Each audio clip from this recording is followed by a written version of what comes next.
Ok, shalom a todos mis amados, buenas tardes desde Morelia, Michoacán, a todos nuestros hermanos que nos ven en internet también, saludos. Vamos a comenzar.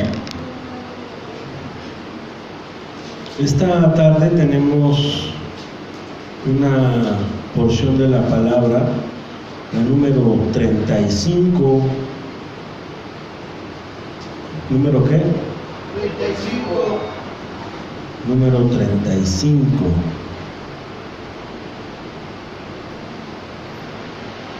Bueno, esta porción de la palabra es Nasó. Nasó. Y la palabra Nasó significa te levanta o haz un recuento. También otras opiniones lo manejan de esta manera: haz un recuento. Así que en esta tarde vamos a tener un contenido profético muy especial que en realidad a mí me tiene muy impactado, y quiero que iniciemos precisamente con esta historia extraordinaria, más bien un poco ¿cómo le podemos decir? Dramática, creo yo. Es una buena expresión, una forma dramática. Vamos al libro de Números, Bamidbar, libro de Números, capítulo 5, verso 11. Esta enseñanza de esta tarde te invito a que estés muy atento, que apuntes los versículos. Es un contenido profético muy profundo, creo yo, pero también muy práctico para nuestras vidas. Incluso vamos a pasar un poco por el tema de la tribulación, un poco por el tema de Israel, Yeshua y la iglesia y las aguas amargas. Y vamos a ver esta relación que existe con Israel, con Yeshua, nuestro gran maestro, con la iglesia, y qué tiene que ver con las aguas amargas que vienen en esta porción de la palabra, número 35, Nasó. En la porción de la palabra tenemos diversos temas en esta porción de la palabra. Es interesante ver que estos temas, se pueden resumir en 7 partes. El recuento de Gersón y Merari, su asignación de trabajos. Número 2, limpieza del campamento. También la parashá habla sobre leyes de restitución, leyes de celos, leyes del nazareo, la bendición arónica y dar voluntariamente. Pero vamos a ver específicamente un tema acerca de una mujer sospechada en adulterio. Dice el versículo 11 del capítulo 5: Hashem le habló a Moisés diciendo, estamos en Números capítulo 5, verso 11: transmíteles a los israelitas una esposa sospechada de cometer adulterio y de serle infiel a su esposo. Si un hombre ha tenido una relación sexual con ella sin que su esposo lo supiera, porque lo hicieron ocultándose, aunque no haya testigos contra ella de que hubiera cometido adulterio, no fue violada. Dice, aunque no haya sido violada, estoy en el versículo 13, o sea, no se considera que fue violada, pues hay ciertas sospechas de que pudo haber actuado voluntariamente, ya que si bien no hay testigos en el acto mismo, sí hay testigos de que estuvo a solas con un desconocido el tiempo suficiente de cohabitación. En este caso, le haya manifestado sus celos, el esposo. Quizá haya cometido adulterio, o bien podría ser que le haya expresado a ella sus celos en vano, pues quizá no haya cometido adulterio. En tal caso, ese hombre deberá llevar a su esposa ante el sacerdote. También deberá llevar una ofrenda por ella.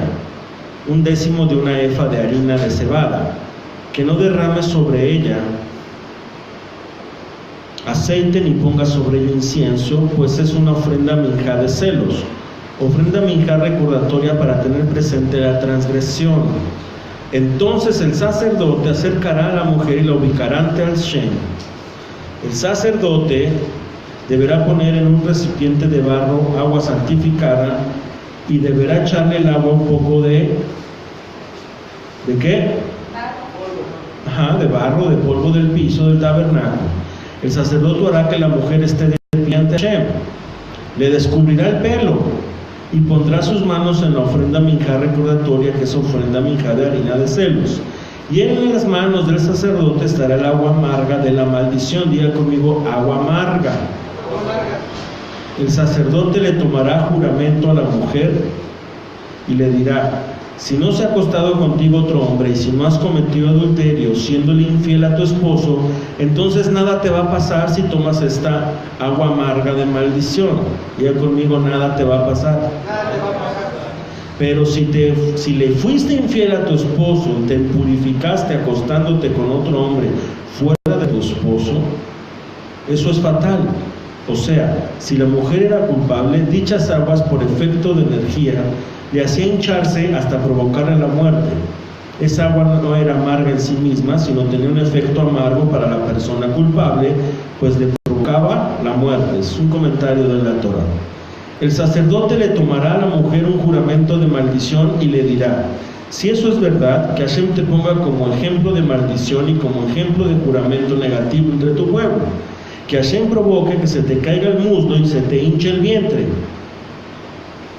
Esta agua de maldición entrará en tu cuerpo y hará que tu vientre se hinche y que tu muslo se caiga, y la mujer responderá: amén, amén. El sacerdote escribirá estas maldiciones en un pergamino y las disolverá en el agua amarga. Y luego le dará a la mujer que tome el agua amarga de maldición. El agua amarga comenzará a surtir efecto, y si fuese culpable será para ella realmente amarga. El sacerdote deberá tomar de mano de la mujer la ofrenda minjá de celos. Deberá de mecer la ofrenda minjá de Hashem y deberá acercarla al altar. El sacerdote tomará un puñado de la ofrenda minjá y como recordatorio suyo, a través del cual Hashem recuerda al dueño de la ofrenda, y la hará quemar en el altar. Después hará que la mujer beba aquella agua. Cuando la mujer tome el agua, si en verdad se impurificó, le fue infiel a su esposo, el agua de la maldición entrará en su cuerpo y realmente la amargará, se le hinchará el vientre y colapsará su muslo, y aquella mujer será ejemplo de maldición entre su pueblo. Pero si la mujer no se impurificó, significa que es pura, y entonces quedará limpia y podrá concebir. Esa es la ley para el caso de una mujer sospechada de adulterio contra su esposo.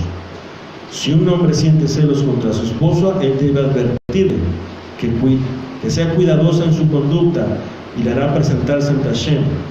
El sacerdote lo hará con ella de acuerdo a esta ley. El marido quedará libre de la falta y la mujer deberá sobrellevar su transgresión. Amén. Padre, guíanos en este momento de esta enseñanza tan profunda, pero también tan práctica. Bueno, esta porción de la palabra es muy interesante. Estamos en este momento, y si leemos completo y con atención, nos vamos a dar cuenta de que siempre las parashás nos guían a estar identificados con Dios. Siempre Dios en su palabra nos va a llevar a tener una relación más profunda con Él. El deseo de Dios es que nuestra relación con Él crezca, ¿sí? ¿Cuál es el deseo de Dios para tu vida hoy? Que tu relación con Él crezca, que mejore, ¿sí? Así que vamos a ver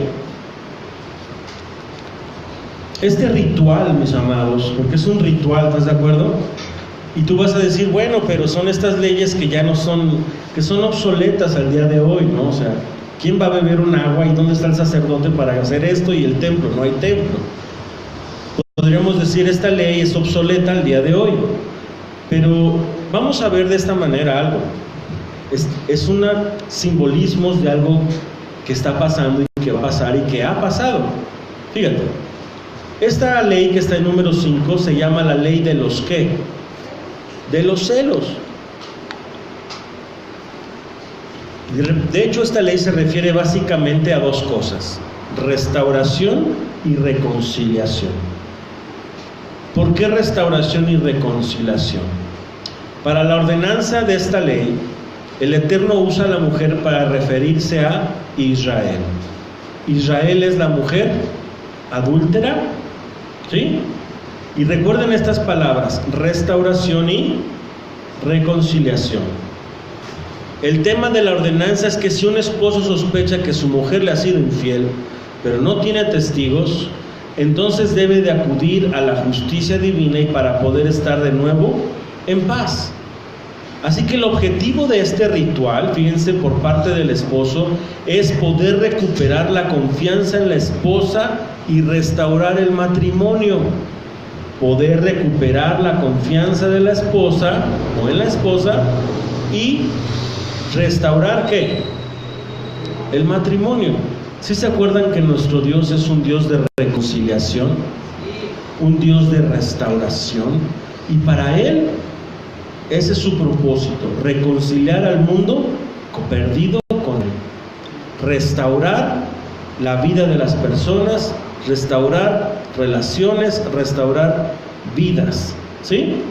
El proceso, pues, es que la mujer debía ser traída frente al Señor, al templo, en presencia de dos testigos para ser forzada a beber las aguas amargas.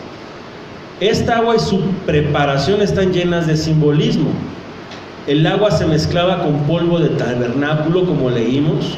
La mujer debía tomar el agua. Si era libre de pecado y no había cometido adulterio, entonces el agua no le iba a hacer nada, ¿sí? Pero si había cometido adulterio y si era culpable, las aguas le iban a hinchar el vientre, le iban a impedir caminar y sería maldición en medio del pueblo. Hay una versión que yo leí, un comentario que incluso habla de que la mujer quedaba estéril. Pero bueno, realmente el castigo pues es bastante, ¿no? Y estas maldiciones a las que la mujer respondía, ¿cómo? Amén, 2 veces. Se escribía en el libro y se borraban con las aguas amargas. Y quizá algunos de nosotros ahorita podemos decir, bueno, ¿esto qué tiene que ver conmigo en el 2018, en este momento de mi vida? ¿Qué tiene que ver conmigo? Es muy importante. ¿Qué tiene que ver esto con nosotros? Vamos a la historia un poco para darnos cuenta de esto. Vamos a Éxodo 32:20, el libro de Shemot 32:20. No, esta ley es exclusiva para las mujeres. Nada más para las mujeres. Éxodo 32, verso 20. ¿Sí? Fíjense cómo dice: luego agarró el becerro que ellos habían hecho, lo arrojó al fuego y lo molió hasta hacerlo polvo. Y el pueblo lo diseminó sobre la superficie del agua, ojo, e hizo que los israelitas la tomasen. Quiso ponerlos a prueba, como se hace a una mujer sospechada de infidelidad. Moisés, después de destruir las tablas de la Torá, cuando vio al pueblo adorando al becerro de oro, lo quemó en el fuego hasta reducirlo a polvo, y después de mezclar este polvo con agua, se lo dio de beber al pueblo. Si retrocedemos aún más en la historia de Israel, nos vamos a dar cuenta de otro hecho muy interesante. Cuando el pueblo de Israel salió de Egipto, lo primero que encontró llegando a Sucot fueron aguas amargas. ¿Por qué? El Eterno necesitaba purificar a su pueblo de sus pecados. Luego fue introducido un madero, que es un símbolo de la cruz del Señor, y las aguas fueron endulzadas. Pastor, ¿dónde viene esto? Éxodo 15, verso 22.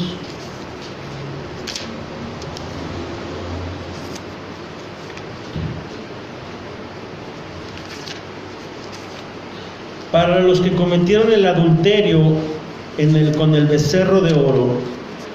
Ahora acuérdense que cuando estoy hablando de adulterio no solamente es el acto carnal o físico, ¿sí? Estoy hablando de cuando el israelita o el pueblo se volvían a la ¿qué? A la idolatría, ¿sí? Siempre el adulterio está ligado a la idolatría. Entonces, estamos en Éxodo capítulo 15, en el versículo 22. Pongan mucha atención. Moisés sacó a los israelitas del Mar Rojo, salieron al desierto y caminaron 3 días en el desierto sin hallar agua, pero llegaron a Mará, pero no pudieron beber agua de Mará porque era, y por eso le pusieron el nombre de Mará, que justamente significa amarga. Entonces el pueblo se quejó contra Moisés diciendo: ¿qué vamos a tomar? Y se dirigió con desesperación a Hashem. Entonces Hashem le mostró un árbol y echó el árbol al agua, y milagrosamente el agua se hizo potable. ¿Qué significa el madero aquí? ¿O esta agua? ¿Qué simboliza más bien? El madero donde fue llevado Yeshua, ¿sí? Ojo, atención, todo tiene un simbolismo. Y allí estableció para Israel decretos y ordenanzas, y allí los puso a prueba. Dijo él: si escuchases con atención la voz de tu Dios, si hicieses aquello que le parece bien a él, si prestas atención a sus preceptos y obedeces todos sus decretos, entonces no les enviaré a ustedes ninguna plaga de las que envié sobre los egipcios, porque yo soy Hashem, tu sanador. Una vez más, las aguas fueron producto tanto de sanidad como de una agua amarga. Así que ya vimos a Israel cuando fue pecado de adulterio espiritual con el becerro de oro. Moisés hizo que bebiesen el agua con el polvo del becerro. ¿Para qué se los dio? Porque quizá muchos dijeron: no, yo no adoré. Ah, no, pues vamos a ver. Y ahí se manifestó quién sí. Ese momento, la Torah enseña que murieron cientos, ¿verdad?, de personas. Hubo una consecuencia, como la consecuencia de la mujer cuando cometió adulterio, se le iba a hinchar el vientre. Imagínese usted que hoy día se le dieran esas agüitas hoy a las personas.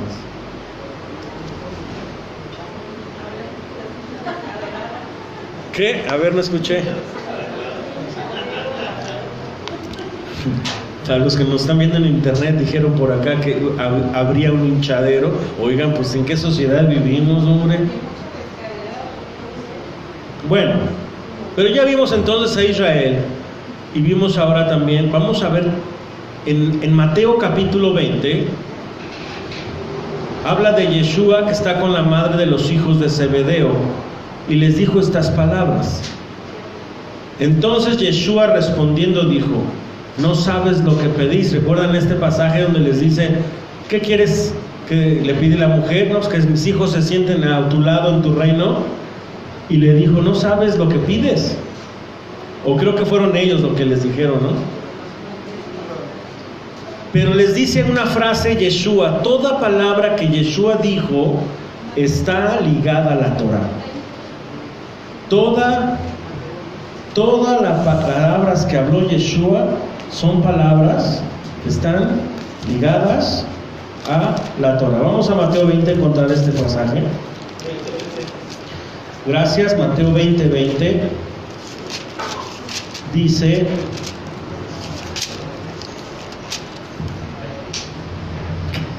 se le acercó la madre de los hijos de Zebedeo, si era la mamá, y le pidió: ¿qué quieres? Y ella dijo: ordena que en tu reino se sienten mis 2 hijos, mis 2 polluelos, a tu derecha y el otro a la izquierda.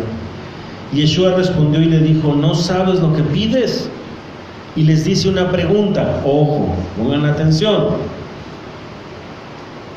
¿podrás beber del vaso que yo he de beber? ¿Y serán bautizados con el bautismo que yo soy bautizado?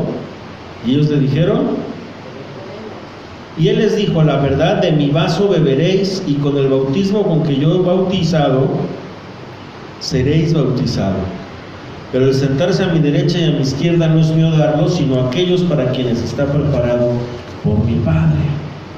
En Mateo 27, más adelante, verso 45, encontramos un episodio que quizá hoy vamos a entenderlo un poquito más de lo que habíamos entendido. Estamos en el martirio del Maestro, 27:45.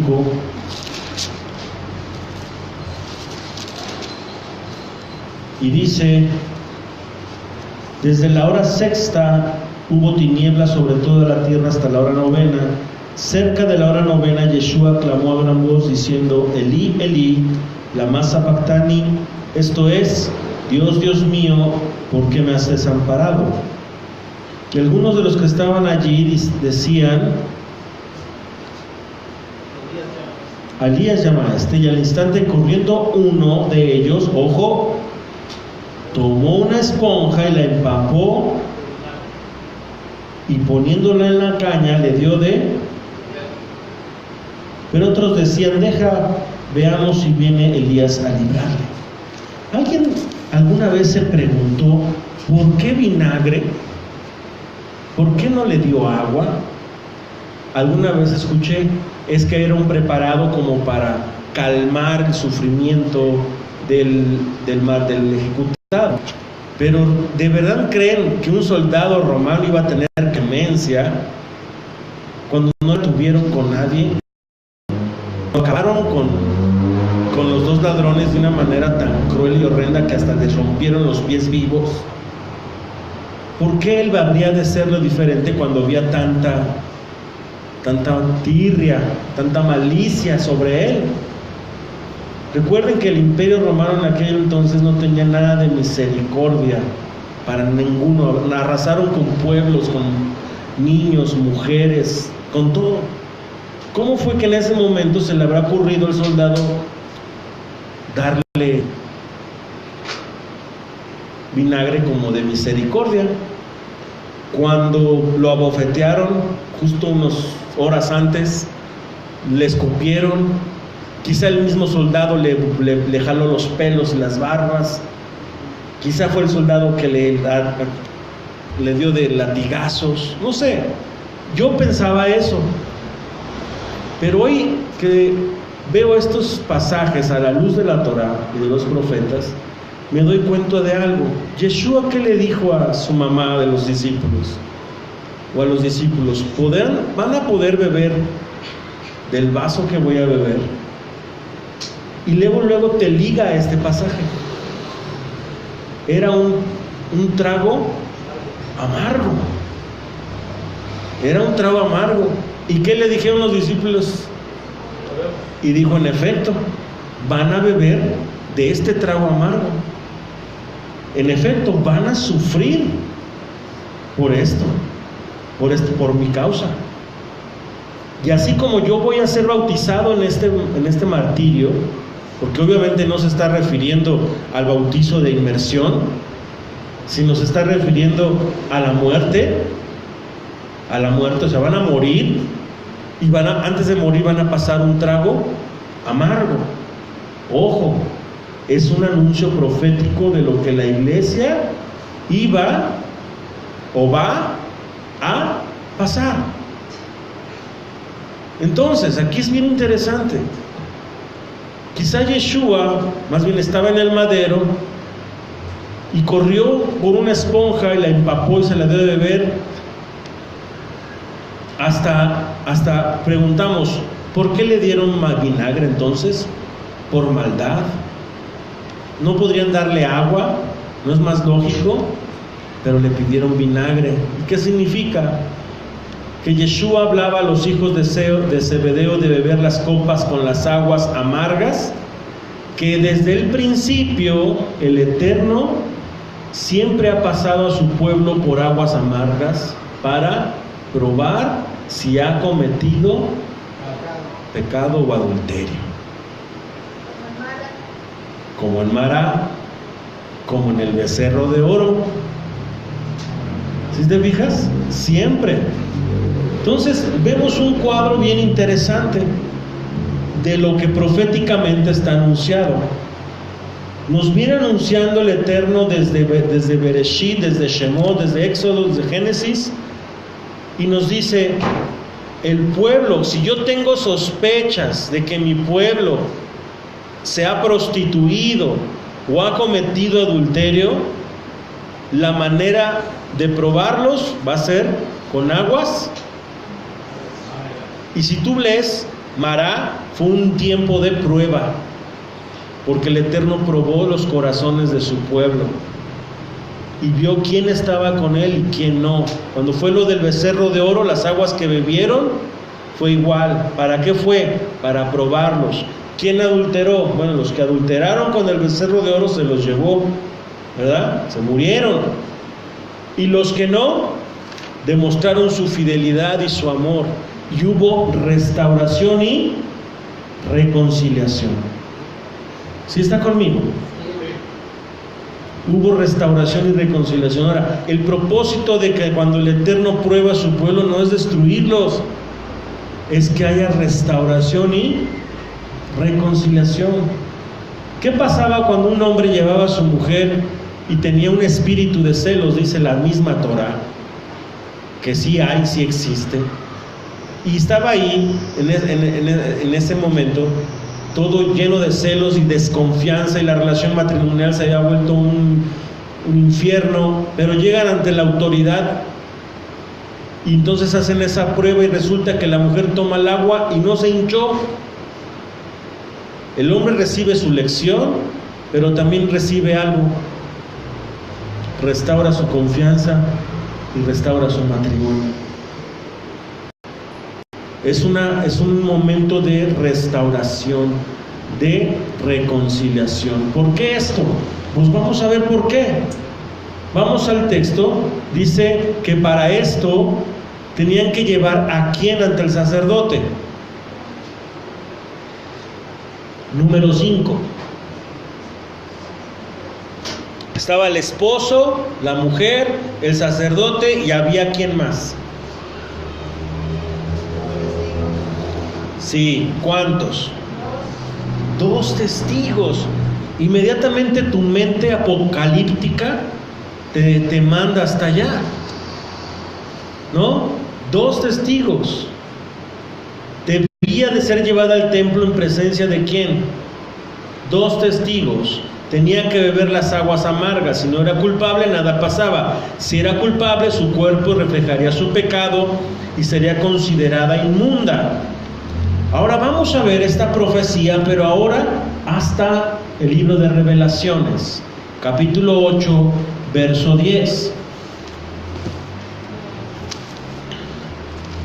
Estamos en Apocalipsis, capítulo 8, verso 10.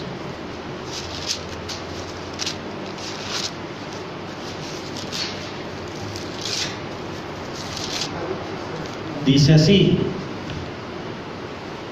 el tercer ángel tocó la trompeta y cayó del cielo una gran estrella ardiendo como una antorcha, y cayó sobre la tercera parte de los ríos y sobre las fuentes de las aguas.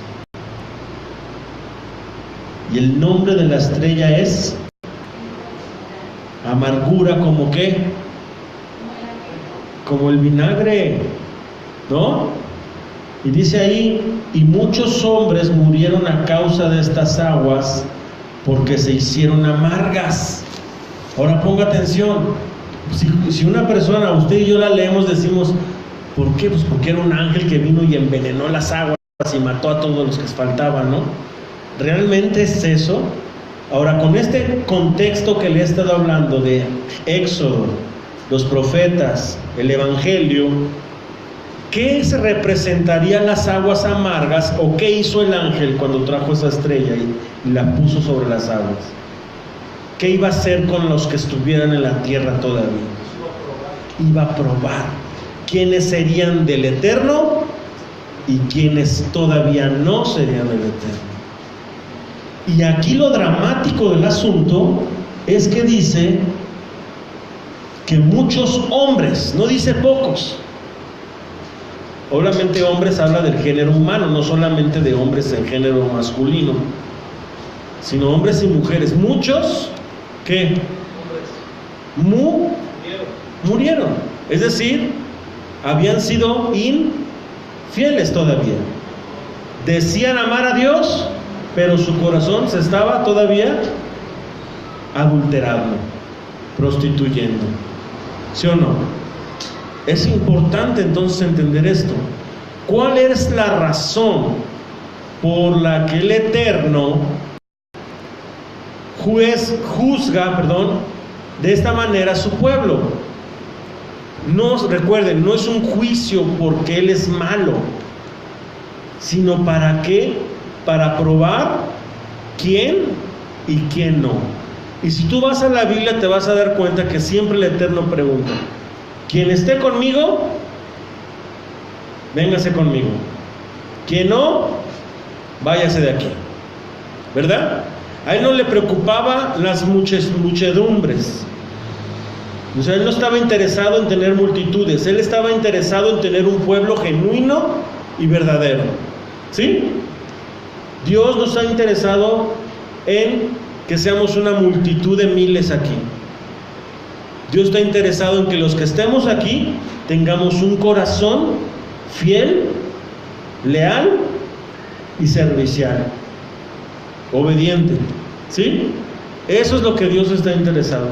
No está interesado en cuánto podemos decir amar, sino que con los hechos mostremos que le amamos. No está interesado en que 100,000 personas hoy celebren Shabbat. No. Está interesado en que de esas 100,000, todos de verdad estén metidos con Él. Todos. ¿Estamos entendiendo un poquito el contexto de lo que estoy hablando? Entonces es algo profético. ¿Pueden ver la continuidad de todo esto? La novia del Cordero, ¿quién es? La iglesia, nosotros, el cuerpo de Yeshua, el Mesías, los que por fe hemos creído que su sangre tenemos el perdón de nuestros pecados y la vida eterna. Nosotros somos la novia, pero la novia del Cordero antes de las bodas será probada con aguas amargas. Y si la novia ha sido infiel, ha sido adúltera, aunque nadie se haya dado cuenta, se le va a hinchar el vientre y se va a quedar fuera. Por eso la Escritura dice: yo te dije, Señor, ¿no echaba en tu nombre demonios? ¿Yo sanaba enfermos? Y Él le dijo: apártate de mí, hacedor de maldad. ¿No está escrito en su palabra que los que somos de Él son los que hacen su voluntad? No los que dicen hacer su voluntad. Y esa es la gravedad del asunto. Madonna llena estadios. Hoy muchas iglesias llenan estadios. El Papa llena estadios. Los musulmanes no solo llenan estadios, llevan países enteros. Pero Dios no viene ni por religiones ni por cuánta gente estemos aquí llenos. Es más, Yeshua dijo: la puerta es estrecha, y dice el Señor, y multitudes llenas de avivamiento entrarán por ella. ¿Eso dice? Como que los veo durmiéndose. Dile de lado, por favor, despierta.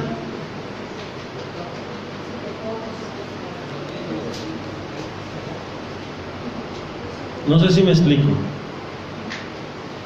No es las multitudes, no es las cantidades, no es cuánto. Éxito no es multitud. No es multitud el éxito, no es multitud. Es un corazón, un pueblo con un corazón obediente y sencillo, que solamente le diga al Eterno amén. Que si hoy manda pan, que es maná, amén. Y no me ando quejando por las aguas para que no se conviertan en aguas amargas. La queja producirá que el Eterno nos pruebe con aguas amargas. Hoy, hace rato que estaba yo reflexionando en todo esto, decía: Señor, quizá mucho de lo que vivimos es producto de nuestras quejas constantes, de nuestras inconformidades. Y eso ha provocado que tú me pruebes con aguas amargas. ¿Cuáles son las aguas amargas de las cuales habla Apocalipsis? Habla de una tribulación, ¿no dice? ¿Para qué es la tribulación? ¿Es que Dios me va a castigar en la tribulación? No, el Eterno va a probarte en la tribulación. Cuando pasamos por tribulación, no es un castigo de Dios, es una prueba de Dios. ¿Para qué? Para ver lo que hay en tu corazón. Les voy a decir algo, siempre que el Eterno va a hablar algo importante, ¿qué crees que va a hacer el enemigo? Te va a distraer con cualquier cosa, para que no agarres la palabra, la frase que el Eterno quería que escucharas. Decía el pastor que cuando estábamos, el Eterno Dios nos iba a hablar algo, el enemigo siempre iba a producir una distracción. De repente te viene un sueñal, de repente te dan ganas de ir al baño, te llaman por teléfono, de al lado no deja de mascar chicle, estás enojado, y justo antes de venir a la iglesia te enojas y ya no agarraste, te robó lo que Dios quería llevar. Nos roba la bendición. Y hoy es algo muy importante. ¿Por qué? Porque te estoy diciendo un mensaje de restauración y reconciliación. Porque aún hoy tenemos oportunidad de decirle a Dios: Señor, quiero serte fiel. Perdóname por cometer ese adulterio espiritual. Porque le he entregado mi corazón más a otras cosas que a ti. ¿Y qué crees? Él es fiel y justo para perdonarte y limpiarte de toda maldad. Amén. Ahora, ¿cuántos testigos hay en la gran tribulación? ¿Dónde dice? Enséñame dónde el versículo.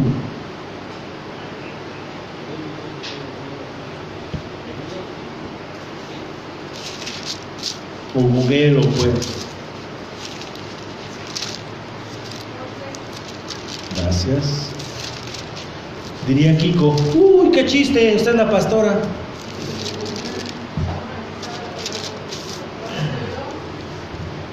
Testigos, fíjese lo que dice. Entonces me fue dada una caña semejante a una vara de medir, y se me dijo: levántate y mide el templo de Dios y el altar y los que adoran en él. Pero el patio que está fuera del templo déjalo aparte y no lo midas, porque ha sido entregado a los gentiles, y ellos lo hallarán la ciudad 42 meses. Y daré mis 2 testigos que profeticen por mí 260 días, vestidos de silicio. Y estos testigos son los 2 olivos y los 2 candeleros que están de pie delante de Dios de la tierra. Y si alguno quiere dañarlos, sale fuego de la boca de ellos y devora a sus enemigos, y si alguno quiere hacerles daños, debe morir en la misma manera. Estos tienen poder para cerrar el cielo, a fin de que no llueva en los días de su profecía, y tienen poder sobre las aguas para convertirlas en sangre, y para herir la tierra con toda plaga, cuanto veces quieran. Cuando haya acabado su testimonio, la bestia que sube de la misma hará guerra contra ellos y los vencerá y los matará. Y sus cadáveres estarán en la plaza de la grande ciudad, que en sentido espiritual se llama Sodoma y Egipto, donde también nuestro Señor fue crucificado. Y los del pueblo, tribus, lenguas y naciones verán sus cadáveres por 3 días y medio, y no permitirán que sean sepultados. Y los moradores de la tierra se regocijarán sobre ellos y se alegrarán, y enviarán regalos unos a otros, porque estos 2 profetas habían atormentado a los moradores de la tierra.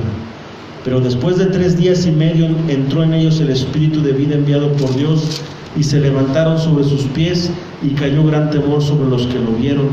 Y oyeron una gran voz del cielo, y les decía: subid acá. Y subieron al cielo en una nube, y sus enemigos lo vieron. En aquella hora hubo un gran terremoto, y la 10ª parte de la ciudad se derrumbó, y por el terremoto murieron un número de 7,000 hombres, y los demás se aterrorizaron y dieron gloria al Dios del cielo. El segundo ay pasó, he aquí el tercer ay ya viene pronto. Diga, viene pronto. Ahora, cuando leíamos estos versículos anteriormente decíamos, bueno, ¿por qué 2 testigos? Es que es Moisés y Elías, ¿no? Aunque en ningún momento los menciona como tales, solo mencionan sus hechos. Pero bueno, 2 testigos. Bueno, ahora entendemos por qué. Porque hay un juicio y hay una prueba, y Dios no va a juzgar a nadie sin un juicio justo. ¿Sí me explico? Y tendría que haber, o tendrá que haber 2 testigos que atestiguen, haga la redundancia, quién realmente es fiel y quién no es fiel. Dicen estos versículos: unos se regocijaron y le aplaudieron que ya se los mataron, y hasta regalos entregaron. Pero hubo otros que dieron gloria a Dios. ¿No dice ahí? Interesante, ¿no creen? Entonces, toda tribulación tiene como propósito ¿qué? ¿Qué les dije? Probarnos. Pero al final Dios quiere restaurarte, reconciliarte, ¿sí? Él quiere que seas salvo y que nadie perezca. Así que vamos a ver entonces por qué son los 2 testigos de la esposa infiel. Ya les dije, Israel debe tomar las aguas amargas para ser exoneradas de adulterio o rechazada por su pecado. Aquí hay un punto muy interesante. La gran tribulación, alguna vez varios me han dicho, e incluso yo mucho tiempo lo dije, no, pues pobrecitos de los que se hayan quedado a la gran tribulación. Pero la verdad es que hay más sustento bíblico para respaldar que la iglesia pasará por la tribulación que la iglesia se vaya antes de la tribulación. Así que solo el Eterno sabe. Lo que sí sé es de que todos sin excepción, seremos probados. ¿Por qué crees que Yeshua nos dijo, si esos días no se acortan, nadie sería salvo? Las cosas se vienen fuertes y se vienen para mal para el mundo, hermanos. Quisiéramos predicar que viene un mundo diferente y que todos van a ser felices y que las guerras se van a acabar. Sí, eso sí va a ser cierto, cuando ya el reino haya sido, Yeshua haya entregado el reino en todo a nuestro Padre y vivamos con Él por la eternidad. Pero antes de eso, hermano, en este mundo tendrá que pasar tanto por los sellos, tanto por las plagas y las copas de la ira. Y a eso, mis amados, se llama tribulación, se llama juicio, se llama prueba. Y todas y cada una de ellas, los creyentes estarán presentes. Unos u otros, de alguna u otra manera, unos van a gozarse de las maldades y otros se arrepentirán. Así que, ¿cuál es el adulterio por el cual la novia será juzgada? Bueno, pues Jeremías 9, 12, 15. Te voy a dar la razón por la cual cuando venga la tribulación o cuando vengan las aguas a probarnos, usted y yo estemos listos. Jeremías 9, verso 12.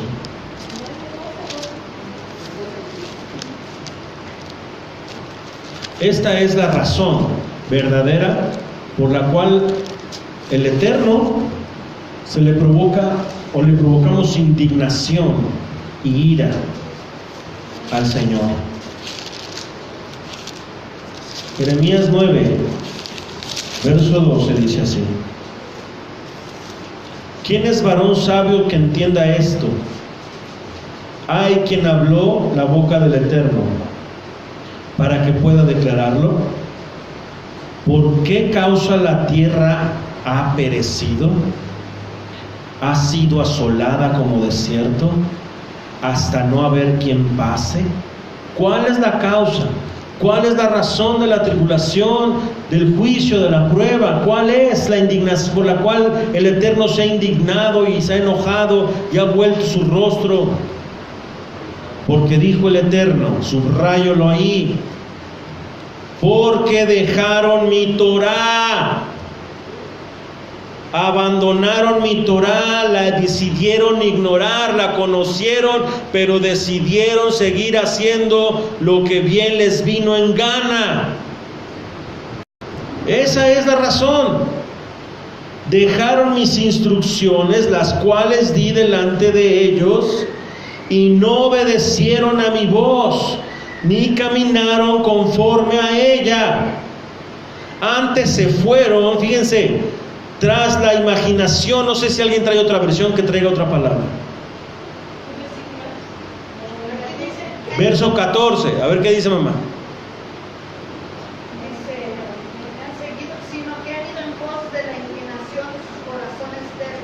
Han ido en pos de la inclinación de su terquedad del corazón. Otra versión.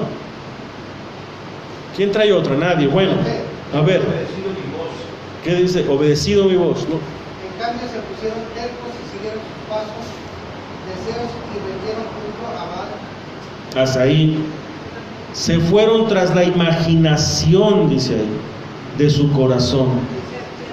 Terquedad, es decir, pensaron, no, es que yo pienso que hay que hacerle así, ¿no? Yo creo que en lugar de hacerlo como dice aquí, le pusieron sus buenas ideas. Dios no necesita que le demos buenas ideas para cambiar su palabra. Él dejó su palabra perfecta. No hay nada mejor. Quien le añada o le quite, dice la misma Torá, las plagas le vendrán. Y hoy día manipulan la Torá de acuerdo a su conveniencia. Tanto ha sido manipulada la propia ley de Dios, la instrucción de Dios, que la mayoría del pueblo cristiano celebra y adora a Dios en otro día. Que la mayoría del pueblo cristiano, estoy hablando del cristianismo obviamente, ¿por qué? Pues porque lo conocemos. La mayoría del pueblo cristiano come lo que Dios dijo que no comiéramos. La mayoría del pueblo no celebran las fiestas del Eterno, que están instituidas. La mayoría del pueblo, etcétera, etcétera, o no, celebran el nacimiento del niño Dios. Dígame usted dónde está en la Biblia un concepto como niño Dios. Bueno, sí sale, sí hay. En la Biblia sí está el concepto de niño Dios, pero en forma de ídolo. Porque los Baales y Tamuz y todos estos tenían a sus hijos y los tenían como deidades. Pero en la Biblia ningún niño fue llamado niño Dios. Alguna vez alguien me dijo, es que los Reyes Magos le adoraron, por eso nosotros adoramos al niño Dios. Obviamente se estaba hablando de quien representa. Pero usted ve en la Biblia que a la edad de 11 años le seguían adorando. De hecho se ocultó por 30 años, ¿no? Por tanto, así ha dicho el Señor de los ejércitos, Dios de Israel: he aquí que a este pueblo yo les daré a comer ajenjo y les daré a beber. ¿A qué se está refiriendo? A las aguas amargas, a las pruebas. Los voy a llevar a tribulación, los voy a llevar, ¿me explico? Voy a llevarlos a tribulación. ¿Y sabe usted por qué estamos pasando lo que estamos pasando? Yo no sé usted si no quedó horrorizado con lo que pasó con este niño en el camión.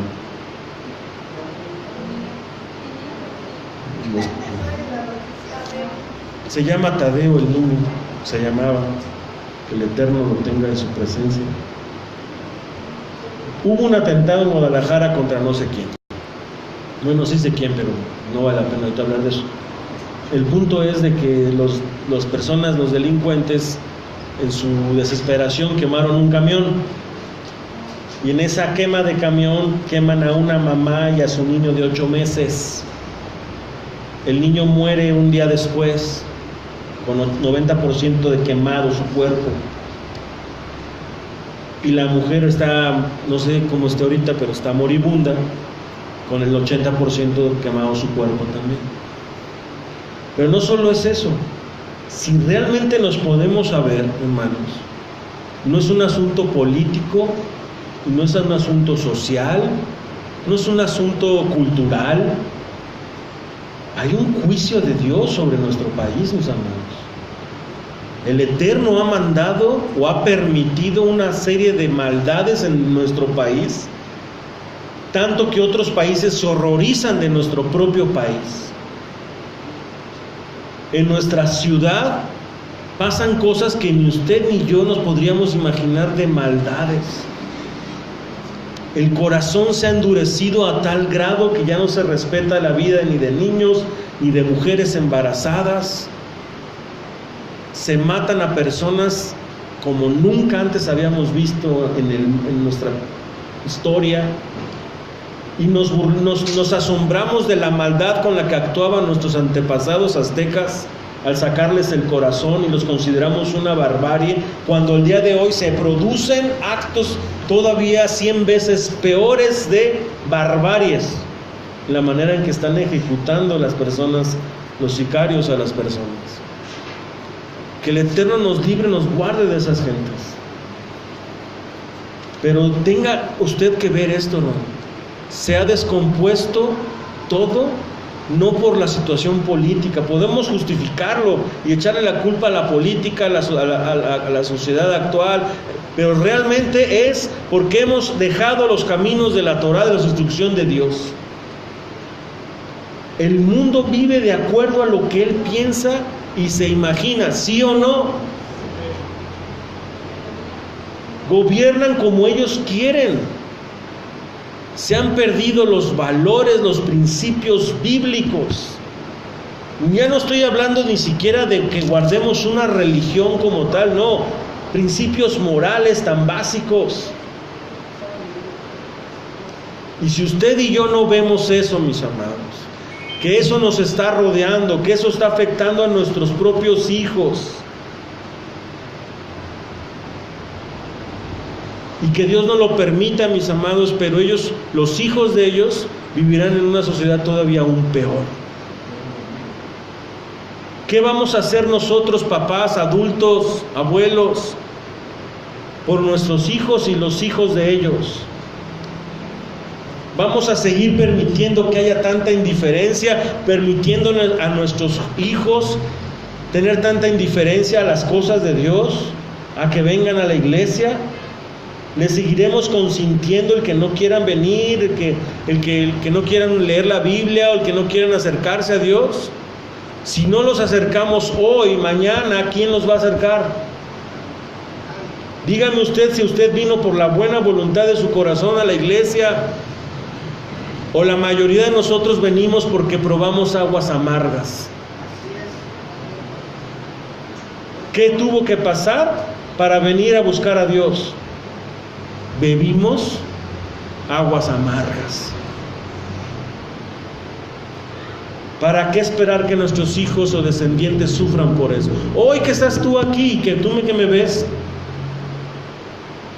comprometámonos con Dios, digamos: Señor, a la ley y al testimonio, decían los profetas, tomémonos del manto del judío Yeshua de Nazaret y no nos soltemos.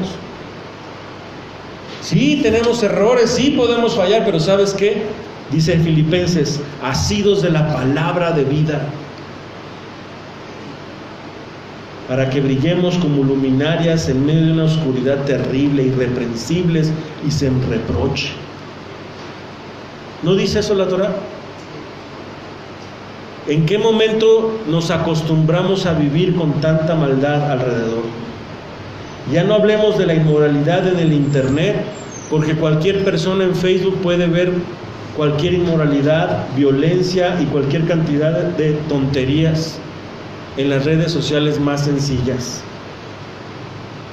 Ni siquiera hablemos de la música que hoy día está, donde a las niñas de 7 años las están llevando a ser niñas con tendencias a la inmoralidad. Y no nos espantamos ni nos persinamos, la verdad.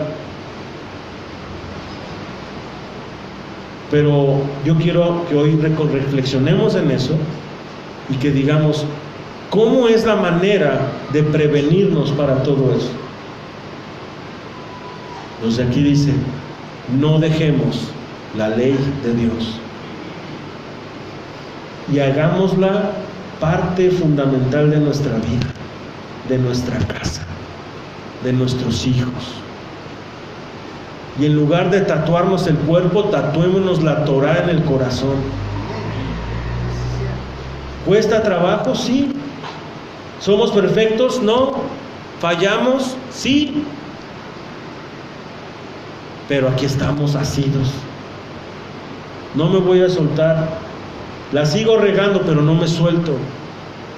Me sigo enojando, pero no me suelto. Sigo teniendo ira, pero no me suelto. ¿Me explico? Me llama la atención, me gusta la tonada, es más, me atrae. ¿Cuántos hemos llegado a orar? Señor, me gusta esa música, pero sé que no me hace bien. Quítame ese gusto. Si usted no ha orado de esa manera, yo no sé en qué mundo vive. Señor, me gusta estar viendo esas películas, sé que no es, a lo mejor no es un gran no es un pecadote, pero sé que no me hacen bien. La verdad, en la Biblia no hay pecados chicos ni grandes, mis amados. Es pecado y solamente. El otro día platicábamos de un programa que está en la televisión. De veras que qué porquería de programa. De lo más terrible que hemos visto en la televisión mexicana. ¿En cuántos años dijimos? Peor que Laura de la América. ¿Cómo se llama? Enamorándonos se llama. De veras, si usted ve eso, hermano, híjole, se está metiendo al corazón cualquier cantidad de porquería, con todo respeto. Tenga cuidado, porque se promueve la promiscuidad. Le estamos diciendo a nuestras hijas, tú tienes la capacidad de elegir con qué chico, tú decides qué te conviene. ¿Sabes cuál es el principio bíblico? Pregúntale a Dios quién es el que te conviene. Dios te da una serie de referencias para que las jovencitas escojan su pareja. No es, este me late, este no. Bueno, hasta las viejitas estaban ahí. Sí, Señor. Y es que ahí donde estamos ahorita, tienen la tele todo el día. Y yo estaba, de veras que tenía mucho tiempo que yo decía, no, o sea, hasta risa, pero ya después me dio así como que mala onda de decir, bueno, hasta la abuelita estaba ahí con un chavito de, ¿qué edad tenía el chavo? Como 20 años, yo creo, una de 60 años. Se la llevó al antro el chavo. No me dices que son tonterías, literalmente. Entonces, ¿qué es lo que piensa el receptor? Sí, es cierto, tengo libertad, yo puedo escoger, me puedo ir a bailar con un chavo, con una viejita, con un abuelo, quién sabe, lo que sea. Dale gusto a la carne.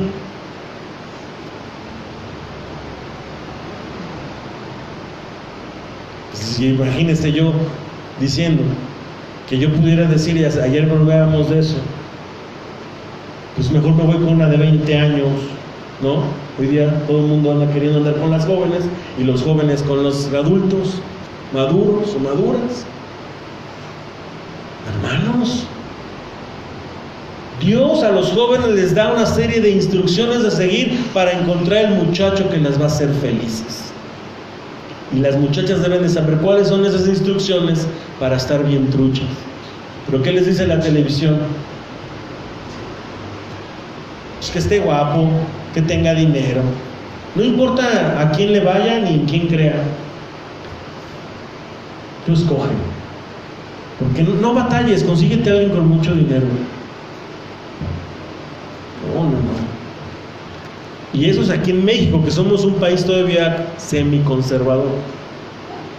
Porque en Europa, por ejemplo, ahí ya está el desenfreno completo. Países, por ejemplo, musulmanes no lo permiten. todavía son más celosos de sus reglas y de su Dios que lo que el pueblo de Israel o mismo el cristianismo teme a Dios. Tan radicales son que se matan por su Dios incluso. Han caído en el extremismo, sí, pero muestran su respeto. Las mujeres andan tapadas. Yo no predico eso ni creo en tanta extremidad, pero bueno, veo que tienen un respeto a su Dios, estén donde estén.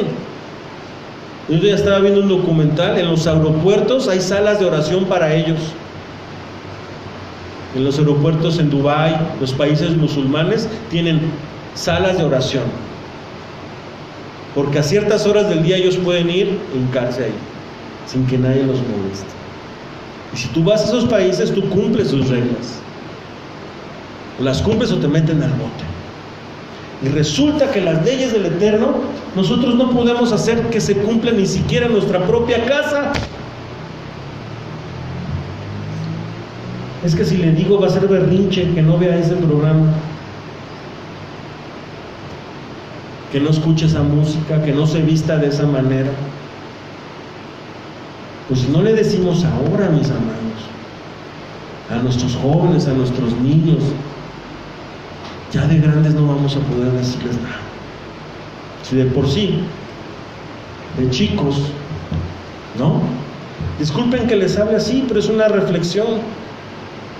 Necesitamos entender, agarrar la onda y decir, Señor, ayúdanos. De verdad ayúdanos. ¿Por qué? Porque yo tengo una hija y tengo un chico adolescente ya joven y están en la edad de tomar esas decisiones. Hablemos con ellos de sus cuerpos, hablemos con ellos de sus mentes, de lo que ven, de cómo se visten, de qué escuchar, de qué no escuchar. Yo le he dicho a mi hijo, yo ya no puedo estar como policía viendo qué ves y qué escuchas, pero sí te digo que hay cosas que vas a escuchar que te hacen daño, que hay cosas que vas a ver que aunque tengas ya 70 años, vas a seguir dañado.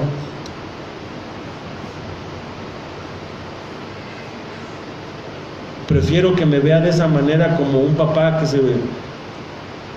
estuvo muy al pendiente, como un papá que le valió queso, ¿me explico? Y si no tienes mamá o papá, y si vives con otra persona, con quien vivas, y si no, tú eres responsable de tus propias acciones.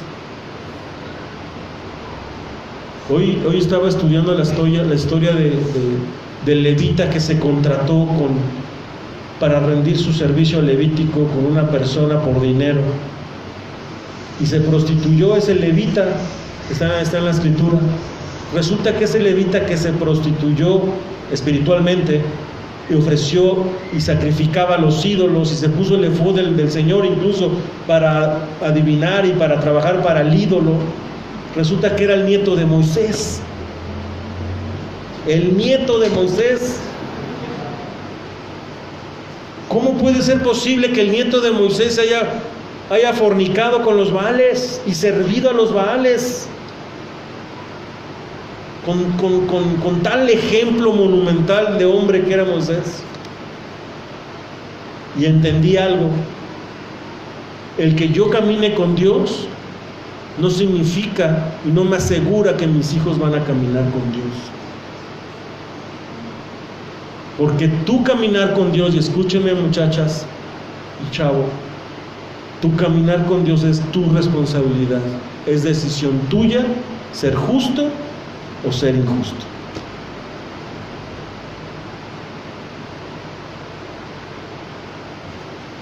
Es una reflexión nada más. Por eso dice, dejaron mi ley, mis instrucciones, y se fueron tras sus imaginaciones. El adulterio de Israel es haber abandonado la ley de Dios, la instrucción, para irse tras enseñanzas falsas de los Baales y la imaginación de su corazón, de acuerdo a lo que le enseñaron sus padres. Por ejemplo, voy a repetir estos ejemplos para que vean nada más que es real. El Eterno, en la Biblia, Dios ordenó que el día de reposo es el séptimo para guardarlo para Dios. ¿Sí o no lo ordenó Dios? Pues eso ya quien no lo quiere ver es de plano porque está ciego completamente y no quiere verlo. Pero en la Biblia está ahí. Pero ¿qué pasó? La iglesia lo cambió al primer día siguiendo la enseñanza falsa en honor al dios Sol. Bueno, incluso ahí está la historia, podemos ir a ver qué es realmente esto. No solamente está en la Biblia, está en la historia. Dios ordenó las fiestas, pero las iglesias las eliminó, por ejemplo, ¿no? Y las cambió por fiestas paganas, que son solo tradiciones que enseñaron a los padres, o enseñaron los padres. Por ejemplo, la natividad o la Navidad, para celebrar el nacimiento ficticio de Yeshua, o más bien del Jesús, que es el niño Dios, ¿no? O sea, eso es algo que no es real ni siquiera. Los adornos prohibidos tampoco es real. Dios ordenó la comida que debía consumir su pueblo, pero la iglesia, en una enseñanza errónea, falsa, sustentada en una falsa libertad, le ordenó que podían comer lo que los paganos quisieran. Pues ahí está también en la historia y en el libro de los Hechos. Así que, y la iglesia se va antes de la tribulación, en medio de la tribulación o al final de la tribulación. Es un tema complejo. ¿Qué creen ustedes? Me gustaría escuchar 2 o 3. En medio, ni muy, ni tan.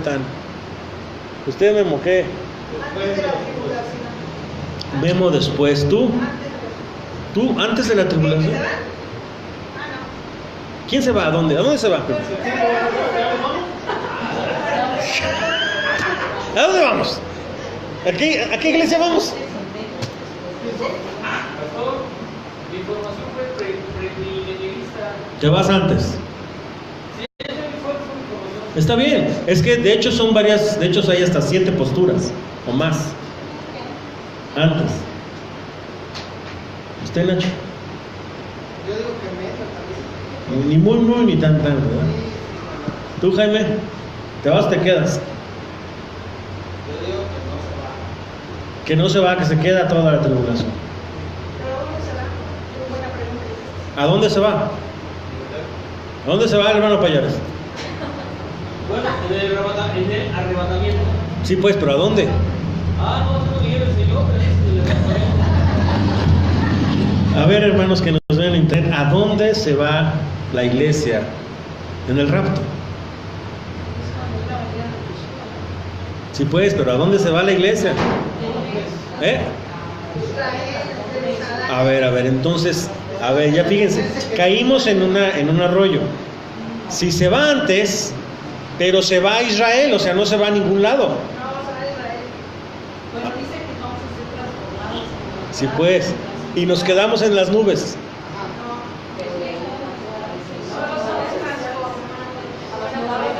A las moradas celestiales. ¿Dónde estarán las moradas celestiales? Porque se supone que seremos resucitados en un cuerpo nuevo. Seremos tomados del aire y nos daremos con el Señor. Con un cuerpo nuevo, ¿a dónde? Y toda la tribulación, si te vas antes, la vas a vivir desde Jerusalén, donde la tercera parte de la ciudad de Jerusalén se va a destruir cuando caiga esta estrella que va a convertir las aguas amargas. O sea, ¿dónde va a estar la iglesia? ¿Ahí hecha juntita o cómo? No van a ser 10,000 o 2,000, son millones. No, yo creo que regresamos a la tierra porque a las naciones igual, porque incluso Isaías dice que nosotros supliremos en cada apóstoles y cada Shabbat a... Por eso, pero te vas antes, en medio, después. La pregunta es, ¿Yeshua establece su reino milenial y aún así sigue la tribulación?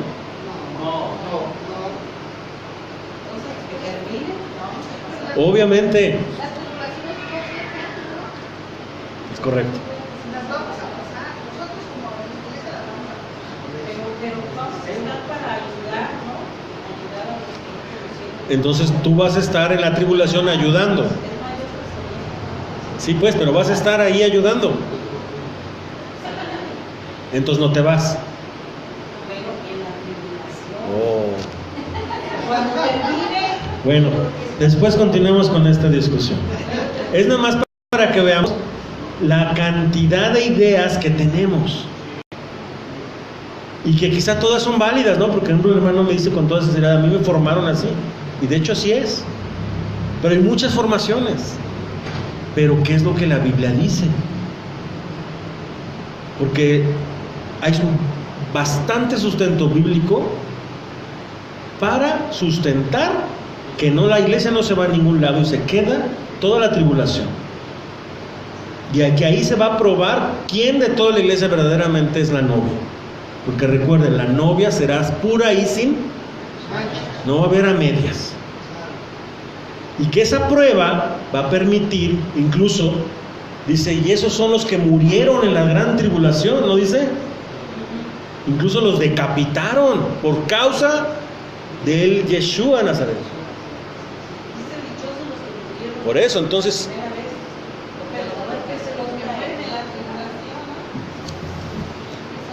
entonces, ahí está, antes o después, o a la mitad, o nunca te vas y te quedas y ya, no pasa nada.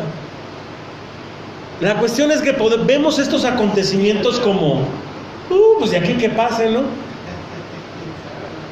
Pero no, la verdad, no estamos muy lejos de eso. El Señor viene pronto. Y obviamente, antes de que venga, ¿qué crees? Vendrá la tribulación. Fuerte. Independientemente lo que podamos creer cada quien, si se va antes, si se va en medio, si se va al final, yo creo que lo más importante es ser fiel y estar preparado para la prueba. Bien dicho. Y es que a veces, no sé, pero creo que pensamos que la tribulación es que alguien va a venir aquí a amenazarnos, a que no creamos en Yeshua o en el Eterno, pero realmente las circunstancias de la vida son la tribulación que vivimos día con día, que incluso muchos los han llevado a apartarse de la fe, a negar al Señor, y eso ya es una tribulación. O sea, ya estamos siendo probados realmente con nuestras propias vidas si de verdad amamos al Señor. O sea, no es que alguien venga con una pistola y a cerrarnos la iglesia, sino que la misma vida nos va a llevar a probarnos realmente si amamos al Eterno o no. ¿Recuerdan que hace un tiempo enseñamos sobre como las señales previas a esos acontecimientos? Uno de ellos era la apostasía. El amor de muchos. Les pregunto y sinceramente, ¿será que el amor se está enfriando? ¿Será que el amor acaba?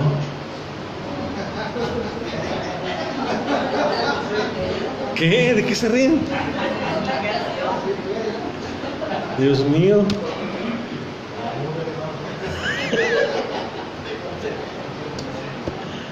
¿Sí o no? Ese amor se acaba. Entonces, sí se han enfriado muchos. Y honestamente, mis amados, si usted aquí es por pura gracia, porque a todos en este lugar nos ha venido una temporada de enfriamiento. Y bien podríamos estar allá partiendo plaza. Pero por la bendita gracia estamos aquí. Y así será. La puerta estrecha es, pocos entrarán por ella. El que permanezca hasta el final, ese será salvo.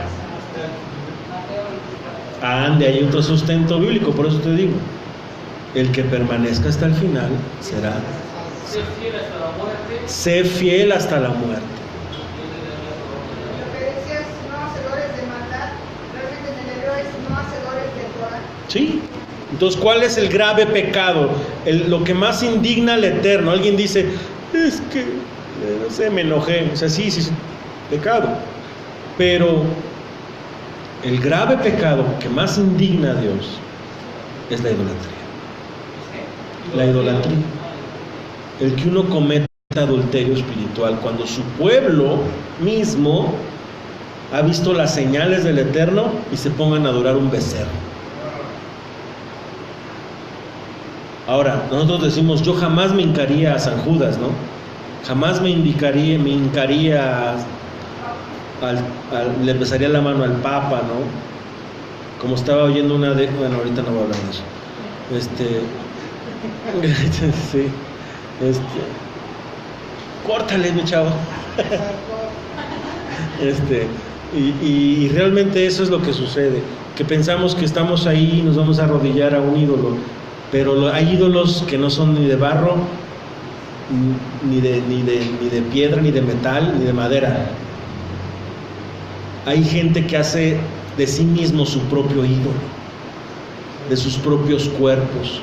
Ahorita hay una cultura al cuerpo, como en Grecia, nuevamente, el narcisismo, la situación el hecho de que mi cuerpo es lo mejor y el sexo y todo ese rollo, ¿me explico? Se hace ídolos de nosotros mismos. Los trabajos se han vuelto un ídolo, la posición social se ha vuelto un ídolo. Puedo perder todo menos mi posición social, menos mi dinero, menos mi posición artística o política, y se ha vuelto un ídolo lo que soy, mi carrera, mis títulos, no sé, hay tantas cosas, ¿no? Mis músicos, mi artista favorito, aunque no lo crean, hay gente que se mata por sus artistas favoritos. Mi novia es mi ídola, y si le decía que si me truenas me corto las venas con una galleta Sabritas y una berenjena. ¿Sí me explico? O sea, ¿cómo puede una persona quitarse la vida porque otra persona no la quiere? Pues sí pasa, ¿no? Y tenemos ejemplos que la riqueza no hace felices a las personas, ni la fama tampoco.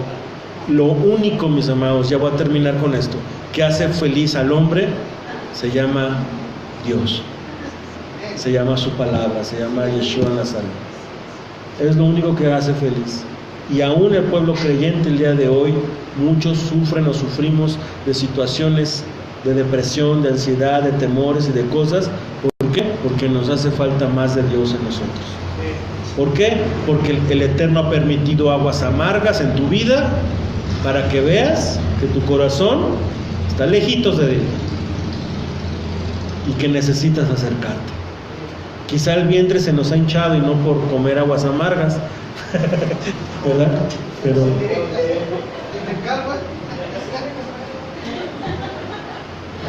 sí me expliqué, ¿verdad, mis amados?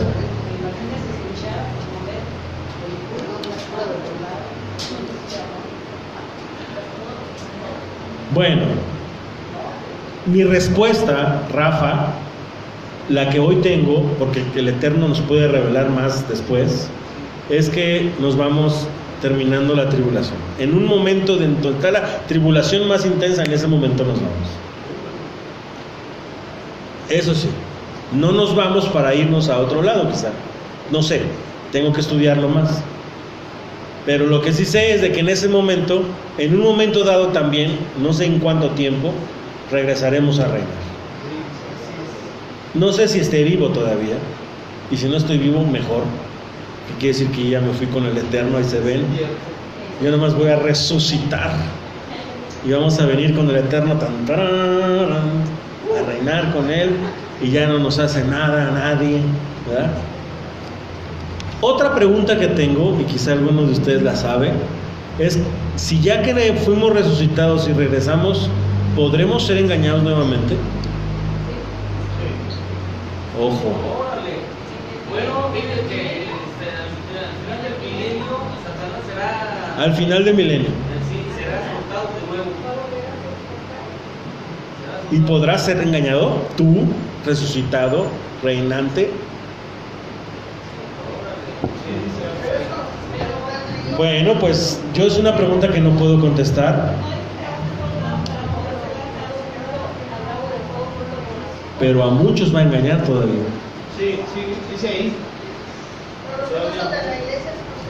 Yo lo que sí les digo es, no sé qué tanto vaya a pasar, y los que me escuchan y los que están aquí, no soy escatólogo ni sé de los temas del fin del tiempo, sigo estudiando, sigo aprendiendo, pero una cosa sí sé, que para poder estar ahí, para poder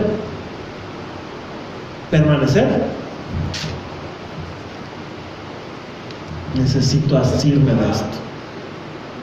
Si yo me aferro a esto, mis amigos, estoy en puerto seguro. Venga lo que venga, ya le voy a librar.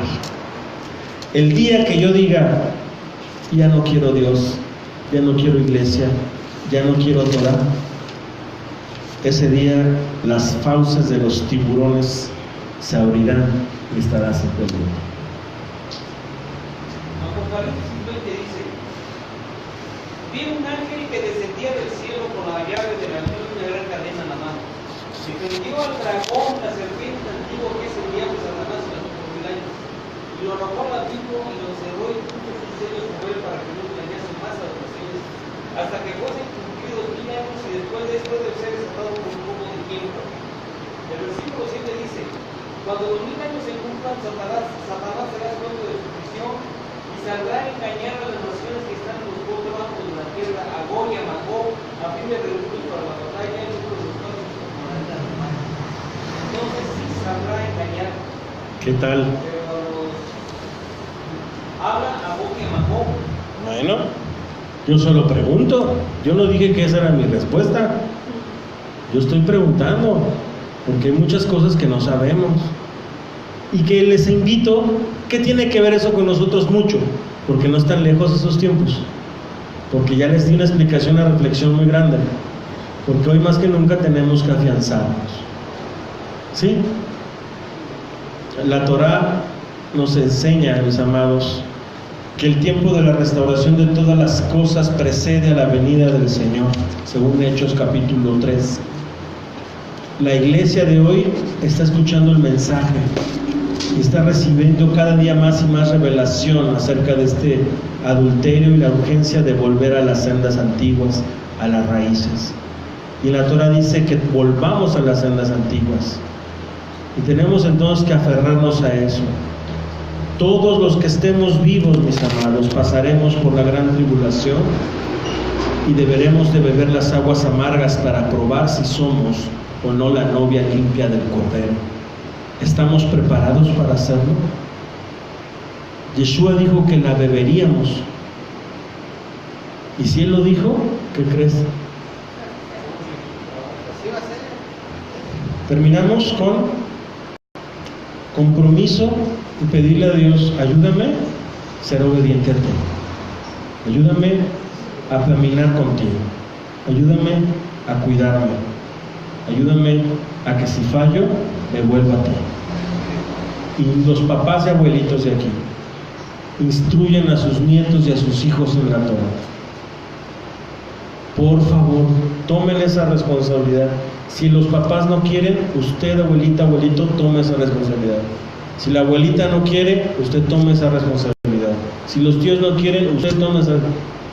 Métales Torah, métales palabra, métales palabra, métales palabra. Oren por ellos, porque si nadie lo hace, créanme que hay muchos predicadores. De hecho, la Torah enseña que la muerte está pastoreando a los muertos. La muerte está pastoreando a los muertos, ¿verdad? Yo no quiero que me pastoree la muerte. Yo quiero que me pastoree el buen pastor, mi Señor Yeshua Mashiach. Amén. Pongámonos de pie y vamos a terminar.